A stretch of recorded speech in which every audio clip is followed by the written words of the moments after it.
You're born into softness, blankets, heat pads, filtered air. You don't cry, not at first. You're too busy being swaddled. A human says, "Oh my God, look at this little bean." That's your first nickname, Bean. It will not be your last. You weren't born in a jungle. You didn't have to claw your way out of a den. You were birthed in a suburban living room to the sound of a wind chime playlist and the faint smell of vanilla Febreze. You will never know hunger. You will never know freedom. You will know brunch with the in-laws, and you don't know it yet, but you're about to spend the rest of your life being adored, betrayed, dressed like a taco, and possibly famous on TikTok. Welcome to the world, house cat. It's complicated. They feed you, they cuddle you, they hold you up like you're Simba. They sing. There is video evidence. You don't yet understand the phone they keep pointing at your face, but you sense it's evil. They show your failed pounces to strangers. They cackle. You were stalking prey, okay, a dust bunny, but still, it was training. Now you're a meme. You've been alive 12 days, and you've already been hashtagged. You make your first kill, a ribbon. You make your second, a crinkle ball. The victories feel hollow. They call you so derpy. You look in the mirror. You are not derpy. You are chaos incarnate, a small, fluffy engine of mayhem. They have no idea. But you're patient. You watch. You learn. You scheme. You discover the door. It's closed. Always. You scratch. You meow. You scream. They do not open it. What are they hiding? What lies beyond? You don't know. But you want it. You want it more than you've wanted anything in your short life. So you do what must be done. You scratch the couch in protest. You knock over a plant. You use the litter box with artistic intensity. You're put in timeout. You don't know what time is, but you know you hate it. As you grow, your instincts sharpen. You learn the power of eye contact. Not the soft, slow blink of peace. No. The unblinking stare.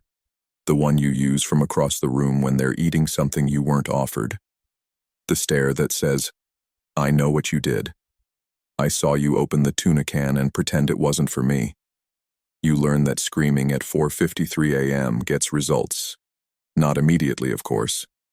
First, there's groaning, a pillow thrown, then movement. Victory never comes fast, but it comes. Because your hunger is louder than their need for sleep, and because you are the alarm clock that cannot be snoozed. You learn to hide under furniture that defies physics. How you fit beneath the TV stand remains a mystery, a myth, a marvel of feline origami. But there you are, watching, waiting, gathering intel, shedding just enough fur to remind them you were here. You learn that no means do it faster, but with eye contact. The countertop, forbidden. The sink, also forbidden. The Christmas tree, a glowing jungle gym built by the enemy.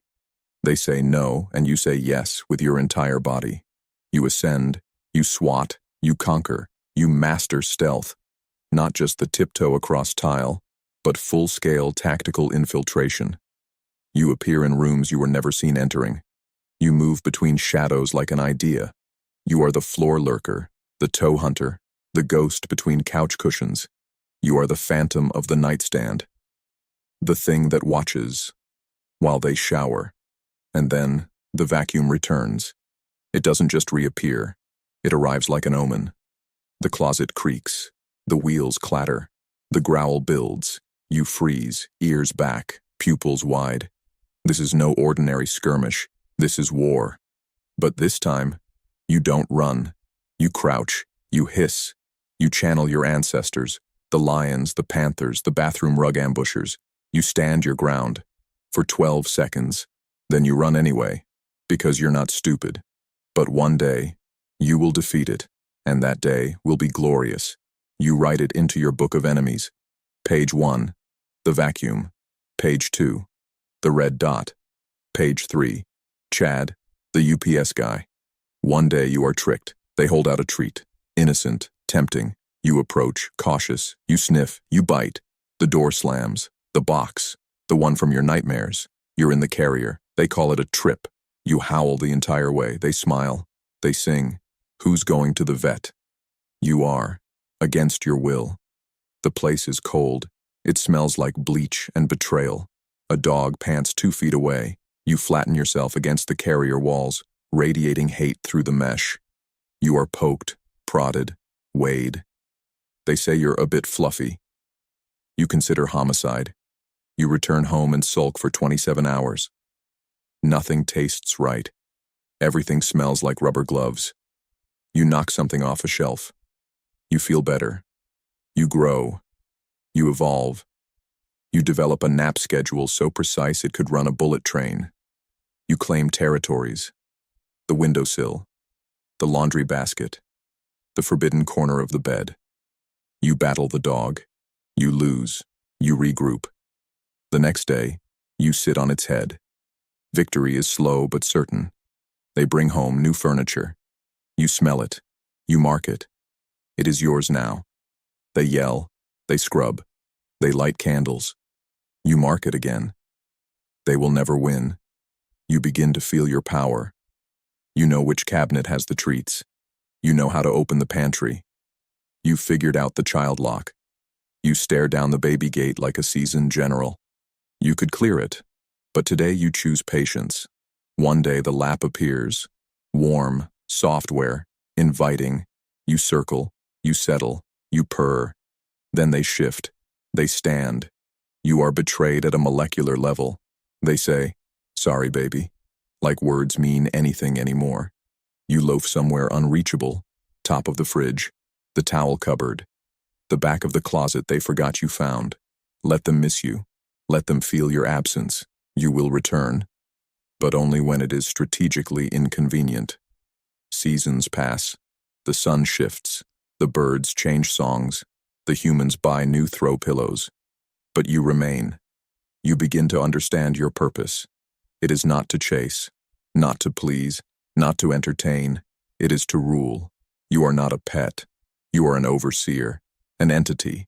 You exist to supervise, to monitor suitcase activity before a trip, slipping in silently, blending with the clothes, ensuring the humans are never fully packed without you. To audit grocery bags with ruthless precision. What's inside? Where's the salmon? Why is this not for you? You sniff, judge, and occasionally steal. That is the process. You patrol countertops like a customs agent. You inspect water glasses by tasting them. You knock over pens that seem suspicious. You sit on the keyboard during taxes, not to stop them, but to redirect the flow of money toward more appropriate priorities. Like tuna, you are the shadow in the hallway, the inspector of laundry piles, the guardian of the warm spot on the couch that you didn't ask to be moved from. They say they need space. You respond by increasing gravitational mass. You lie on their chest with the full weight of the cosmos compressed into 8 pounds of fur and judgment. They say no. You blink, slowly. Then you do it anyway. But this time, elegantly. They think you're being naughty. You are being efficient. They tell guests, "Oh, she's not allowed on the table." But you were here first. You are not on the table. You are the table. And when you jump down, it's not obedience. It's mercy. You stop chasing the red dot. Not because you can't, because you know it is a lie. You still chase the moth, though. The moth has honor. You scream at birds through the window. You dream of blood and feathers. Instead, they give you a feather on a string. You bite it. It squeaks. You walk away. You contemplate the void again. Is this your destiny? A pampered predator with no prey? Maybe. But the couch is warm. You feel age creep in. Not all at once, just in the small things. The jump from floor to counter takes more thought, more calculation, a little grunt. The landing isn't quite as silent as it used to be. You jump with less spring. You loaf more deliberately. Your tail flicks with ancient wisdom. You stare into space more often. Long, unblinking sessions, lost in the glow of dust motes dancing in a sunbeam. They say, "She's just spacing out." But you are not spacing out. You are communing with the abyss. You ponder existence. You recall every betrayal, every ignored meow, every time they moved you from the laundry basket while it was still warm. You nap longer. You wake slower. You stretch like you're unfolding the very fabric of time. And still, You scream at 3 a.m., but now it's different. Not out of boredom or hunger, no. Now it is ceremonial, a sacred rite, a call to the spirits of those who meowed before you. You bat the blinds not for attention, but for tradition, because the ancestors demand it, because someone must. You are the moonlight warrior, the hallway banshee, the midnight myth who echoes in legends whispered by sleep-deprived humans. Eventually, your naps become longer, your needs gentler. You loaf more than you leap. They call you grandma. You bite them, but softly. They don't know that you've seen every moment, every injustice.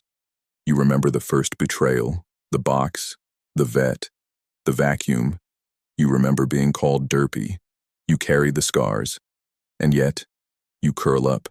You blink slowly. You purr, not because they've earned it, but because you choose to. This life is strange.